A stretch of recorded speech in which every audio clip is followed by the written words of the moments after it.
engage prepared yet. You need to try and pick off the units as. Look at the shields on the LaLuSh themselves. Oh my god, the drone's gonna take him.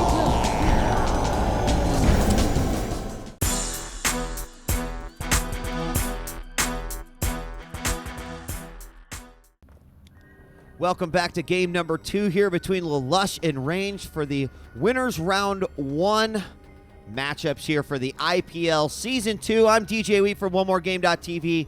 Very excited here to be a part of IPL 2 and all the amazing matchups that IPL 2 is going to be presenting to us over the course of the season.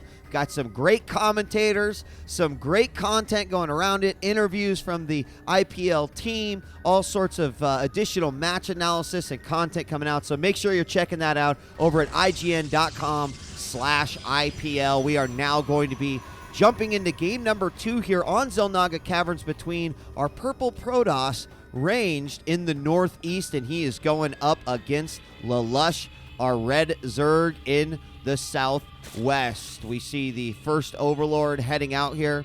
And, I just want to take a moment to talk a little bit about the Overlord scouting here as it relates to Zerg on Xel'Naga, because we are seeing something that a lot of the Zergs like to do here. First off, they're going to send the first Overlord more in a directional pattern leading up to the front of his opponent's base, and there should be enough time there for the Overlord to get there and then get to safety before like a Stalker gets out. And then you'll see the second Overlord is going to actually go all the way across to like usually the lower half of his opponent's base, and this serves two really great purposes. The first one is you're going to see any sort of early scouting. If you look at the vision here, you're going to see that LaLuSh will actually widen his scouting view in the middle, and this is typically an early attack path for a lot of opponents. So also, once your Overlord actually gets to here, it gives you the opportunity to fly in if you need to get vision of your opponent's base, what they're doing, etc. This Overlord will likely get to the front, make sure, check for an expansion, and probably hide itself back here where it might be able to go back in, get a peek at what's going on inside RaNgeD's base. Now, LaLuSh also in last game took a very, very fast third, eventually going up to a fourth, powered a lot of roaches, and was able to just, quite frankly, overpower RaNgeD. So will RaNgeD be doing anything differently here? Hey, already we see some difference as we have a gateway going up inside the main and then the cybernetics core at the ramp for a block. Now, this is a pretty safe build to do, even though the first lings are going to be coming out here. Actually, I wonder what RaNgeD is going to do to block this particular area with. He has not started as, there we go, Warp Gate research is underway. He's going to go ahead and get out a Zealot, and then he's going to also have a Sentry coming out, and these lings are actually moving around, and so they won't make it up to the to RaNgeD base right away, so we won't see any sort of immediate damage done. But he's going to have to throw down another building here, probably additional gateway, and there it is, as now the Zealot will be in a block position. So just kind of a different way. You might say, well, why exactly did we do that? We see a lot of these players just go ahead and make that first gateway and first pylon, etc., at the ramp. And sometimes it's just a little bit quicker to move a probe over from the mineral line to back here. Also can sort of hide a gateway if the gateway is already completed. But the Zerg is going to be coming up here and get a good idea what's going on. There's a sentry there too for force field, so it shouldn't be that much of a concern for RaNgeD. He's going to have a second sentry coming out right now. More lings are making their way over, and speed actually is, whoa, we got a lot of lings actually coming out here from LaLuSh. It looks like he's going to skip some droning here and immediately go. In fact, he's taken drones off of gas, and that typically is an indication that we may have some aggression here momentarily. We see that also when Zerg players like to drone as well. And, we're going to have these first units coming out here. There's only a couple links, but he's going to be able to move in. Oh, great force fields coming out there. How many of these units will be saved? We're going to see one sentry go down. A second sentry goes down. In fact, a third sentry is going to go down as well. And those are very, very costly units to lose at the beginning of a matchup. He's also going to lose a pylon out here, and that was just a great decision by LaLuSh. RaNgeD right now must be feeling a little bit silly, and there's no more room there's no more energy for any more force fields, so we're going to see the Lings moving up. We're going to have some more sentries warped in. I'm not sure that was the best decision, as they are going to, or they could be targeted down and quickly taken out. Is he going to actually go for them? No, he's not. These Lings might just decide to run away. We're going to see a block on the wall with a pylon. Going to take out another probe and maximizing as much damage as he could possibly do. He's already taken out several sentries, trying to pick off some probes here and there. The Zealot's finally going to help put an end to this with one last Ling running amok inside the base of RaNgeD. Meanwhile, he is going to also see the additional gateways going down, so he'll know exactly what he is up against. There are 4 gateways, and he will see that before the Ling is finally evicted from RaNgeD base. However, talking a little bit about that little attack, it was very smart by LaLuSh. He didn't give up too much. He stopped his gas mining. He got a few extra Zerglings out. And honestly, if RaNgeD had stayed inside his base, that would have been a much less effective attack. Because LaLuSh was able to catch RaNgeD outside, surround those sentries, and just destroy those little snow globes like they were just fragile pieces of glass.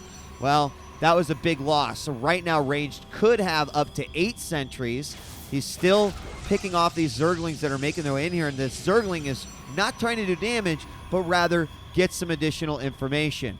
So here we also have, the first roaches from LaLuSh already making their way out. They're going to go ahead and take out these rocks early on. We're going to see a pylon back here from RaNgeD, and that could indicate some aggression coming from this location. Now, seeing this probe here is probably going to tip him off that something may be going on over there on the east wing of the map. However, it is not going to affect LaLuSh at all. We do see hallucination being used here by RaNgeD. He's going to get a good scout at what's going on, see that the roaches are taking out that gold.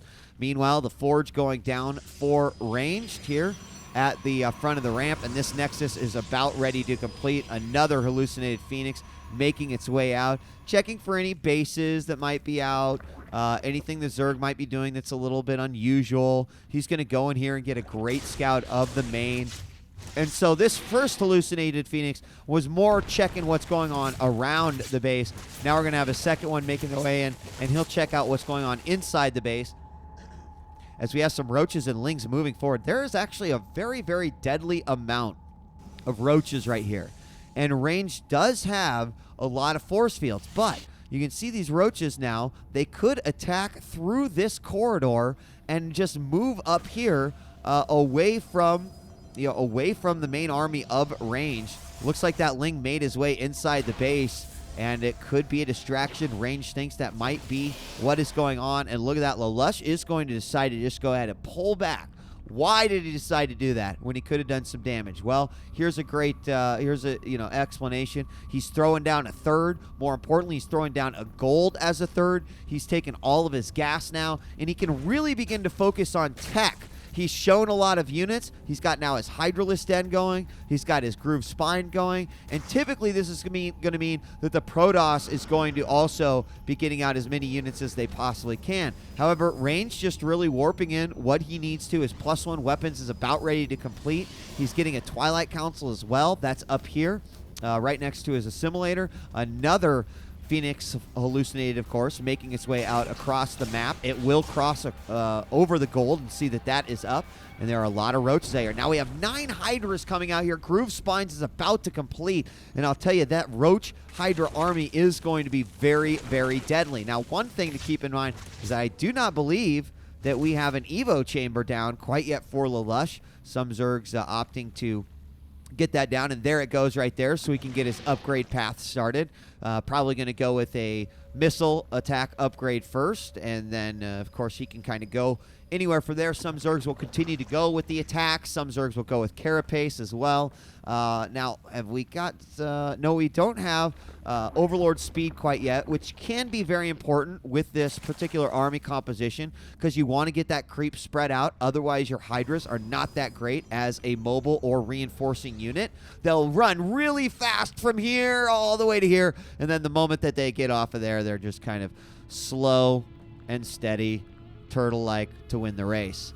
No new tech coming out here. In fact, we haven't even had that Evo chamber might have been just for some Spore Crawler anticipation here. So we have 2 more gases, and there is just a ridiculous influx in. There we have a Spire going down, a second Evo chamber. So here we go. So second Evo chamber goes down. That'll be getting Carapace. We got the +1 missile going as well. Checking out the Protoss here, it looks like we're going to have Blink, so very similar to build to what he went with last time. However, remember, he lost an awful lot of sentries in that first engagement. Now, in game number 1, RaNgeD lost a lot of sentries in the second engagement, but the scary thing about LaLuSh's army is just the sheer amount of Hydras that he has. He's going to send some Hydras down to take out these rocks. Oh, nope, Zealots being warped in here, and something had to take care of those. And will he decide to counterattack while those Zealots are doing some damage? Looks like the answer is no, as RaNgeD is going to move around the side. He did not fight directly into that gold. Force fields are going to be very, very big here, and in come the units. A few of these units are going to get trapped. They're going to try to go into the safety of their mineral line, and it's going to be those sentries getting taken out that will be crucial here for LaLuSh in this battle. Right now, RaNgeD with that force field and fight advantage, but look at that, only 2 sentries left. Another sentry, 3 sentries left. Another sentry is sniped off by those spine crawlers. Another one will get sniped off, and there are just so many Hydras with their range. They're still managing to do a lot of damage, and now that the force fields are gone, we're going to see a lot of movement here by LaLuSh. He moves forward. We're going to have a few more Lone Stalkers moving in, and this is not a great situation, although RaNgeD does have Blink.